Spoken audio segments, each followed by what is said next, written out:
Battlebit Remastered is definitely not a graphics intensive game, and that is a beautiful thing. It means you can run the game on practically any setup that runs a modern version of Windows, and that's awesome. But if you want that extra FPS boost, that extra little bit of clarity, and a game that runs smooth as hell with no hitches, I'm going to show you how to get that today. G'day legends, my name is Coltz, and welcome back to another Battlebit video. In this video, I'm going to be showing you guys the gameplay settings that I run and tell you guys about some preferences there. From there, we're going to be jumping straight into the video settings in the game itself. And then from there, I'm going to show you guys outside on your desktop, on your own PC, some settings that you can change that can help your game run as smooth as it possibly can. Thanks so much for clicking on the video, and let's jump right into it. Really quickly before we jump right in there, guys, you can use the channel description, the bookmarks down below, to jump to certain sections to help you get through the video. It is just a settings video, not the most exciting video obviously, but hopefully it helps some of you guys out. I definitely did some testing across the board, changed little things here and there to see if there would be any noticeable differences in performance, although results may differ depending on your PC, your setup. Obviously some stuff is entirely individual to each person's setup and preferences and things like that, but hopefully these give you guys, you know, an opportunity at a smooth running game, and hopefully it helps some people. Thanks so much for watching and enjoy. Okay guys, first things first, we're going to jump into gameplay settings. Now these are entirely preferential, and I can't stress that enough. You can come up with your own unique preferences for things. You know, some people like hit markers bigger, some people like hit markers smaller, some people like different colors for their hit markers. That is entirely up to you. I have mine slightly bigger than the default setting. I just like the hit markers. I turn up the volume on my kill sound, so a bit beefier sound when you get a kill. It really works out. I didn't change too much as far as party member colors and friendly colors and things like that, but you can mess around with all of this kind of stuff and really set it to your own preference. There's a lot of Battlefield veterans will have their own settings for that stuff, and you can look up some Battlefield settings and find the color settings that they use and then transfer them to this if you want to. But like I said, I think the most important thing is just it being something that you're comfortable with. I'm going to scroll through mine now. You guys can pause the video if you'd like to, but you can, you know, just pick your own stuff and just get something that you're entirely comfortable with, and I think that's the most important thing.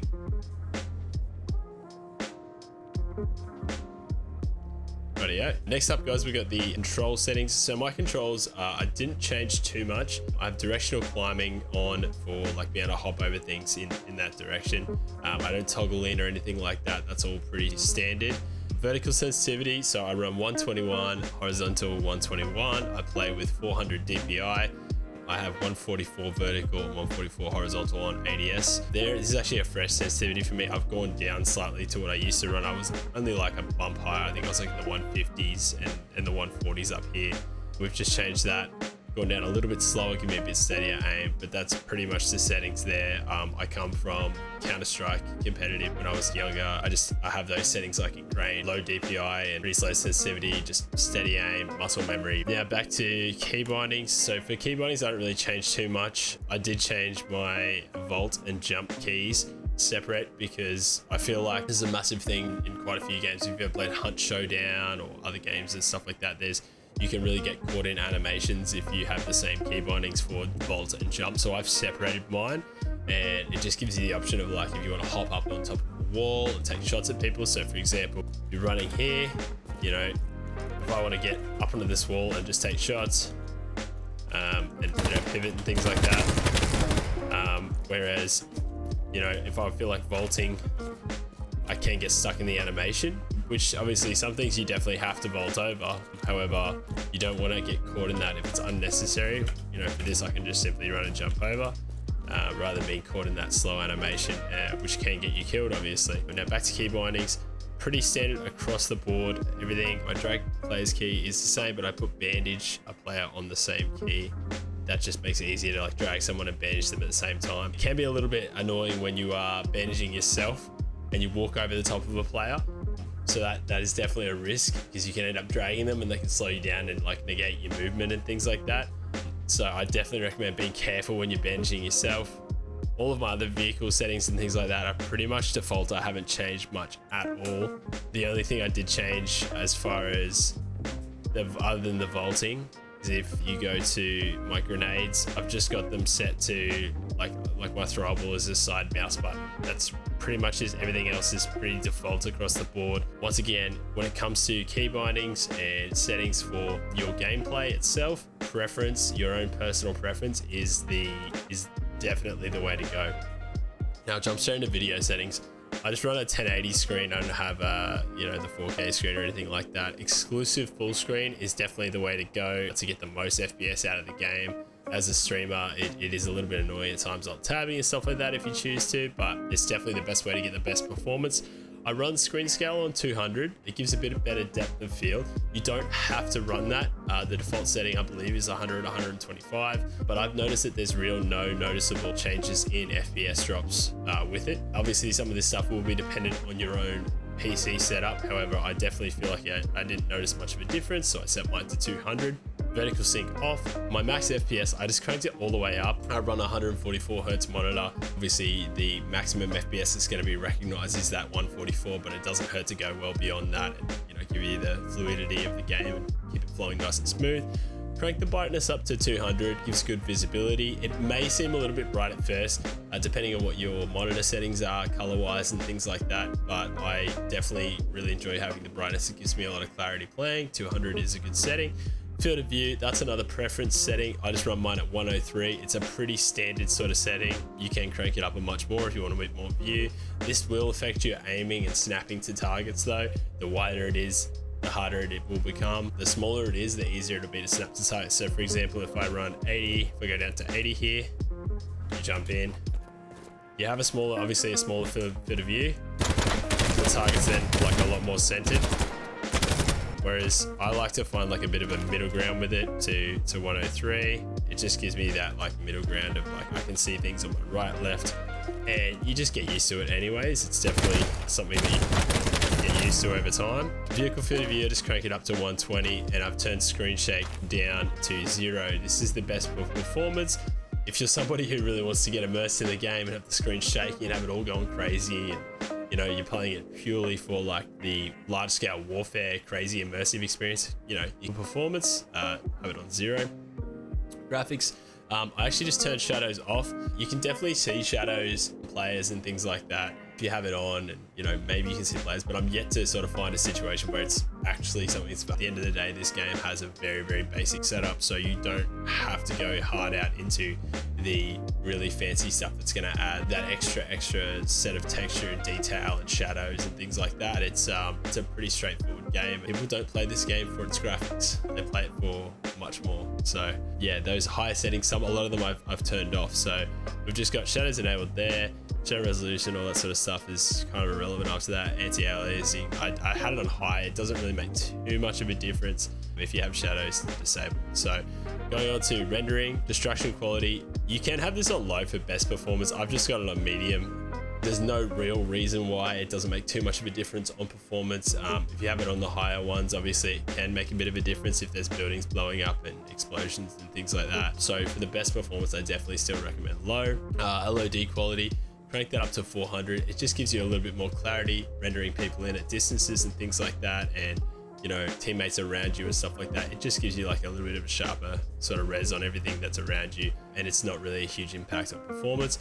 Number of lights I've got down to 4. Rank quality on low. Render distance, you can have it as low as 1000 and still have good clarity and reasonable performance. I just cranked mine to 2500 just because it's just a little bit more distance rendering. Some of those like larger maps just gives me a little bit more of a render for the distance when I'm sniping and counter sniping and things like that. Shader quality, have that on the lowest. Brightness and coloring, we've got that one ticked. Makes the game nice and vibrant. Motion blur off, vignette off, ADS effect off, and contrast intensity, we've cranked it up to 100 to add to that, vibrance of the game. They're the main settings there for video. Audio, I haven't really changed much on the audio, to be honest. I turned the whoop volume down to 50. I have the master volume pretty low because my mixer does a lot of the work. My kill sound volume still set at 100 though, and you can obviously have a look at all this sort of stuff. That's as far as the game settings goes. Okay, now that we're outside of the game, you're going to go to your Steam list. You're going to go to Battlebit Remastered, jump into Manage. You're going to click Browse Local Files. It's going to open up your Steam Apps folder From there, you're going to find the application itself. You're going to right click on it and go to properties. You're going to go to compatibility and then just click disable full screen optimizations, apply.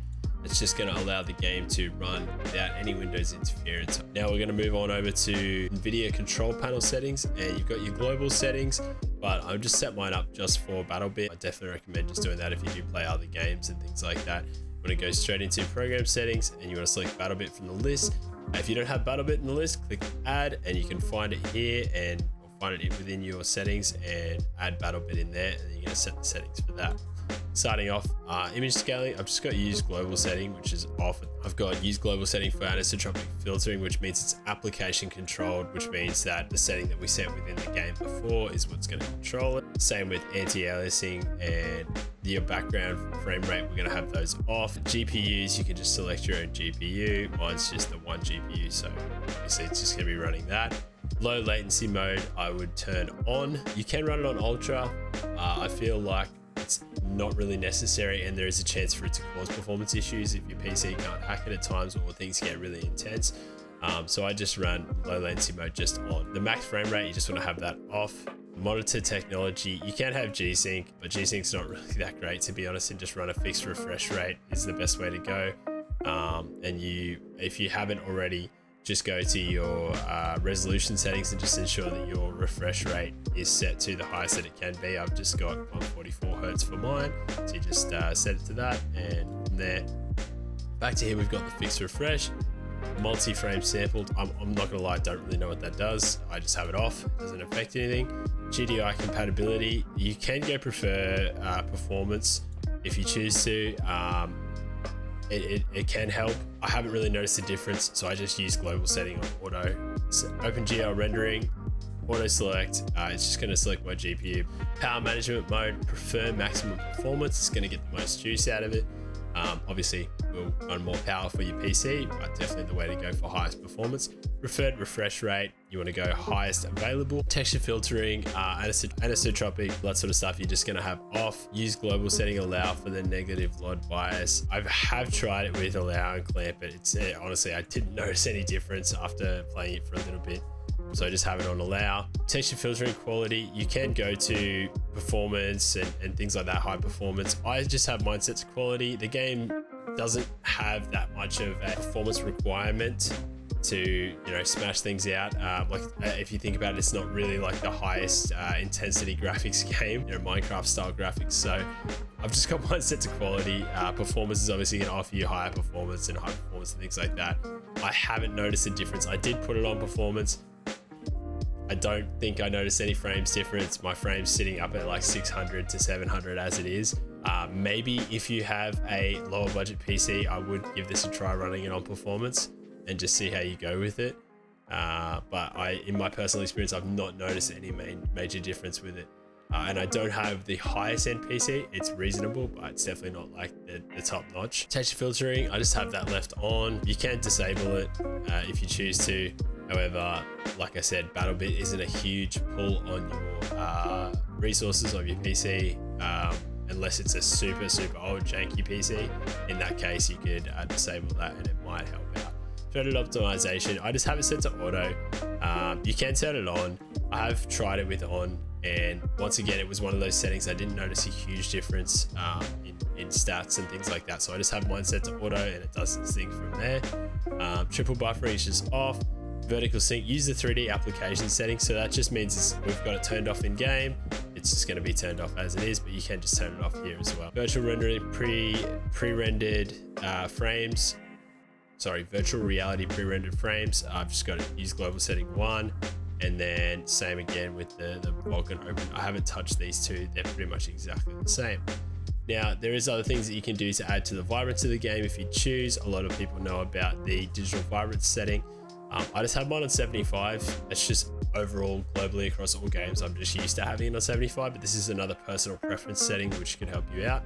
but definitely, you know, you can crank it up and down, and it's going to change the vibrancy screen and things like that. But if you're one of those absolute legends who just sat through that entire video just because you want to support, thank you so bloody much. And hopefully everybody else, it really helped out in some way, shape or form. You took something from the settings video. Thank you so much for watching. If you did enjoy the content, there's way more coming.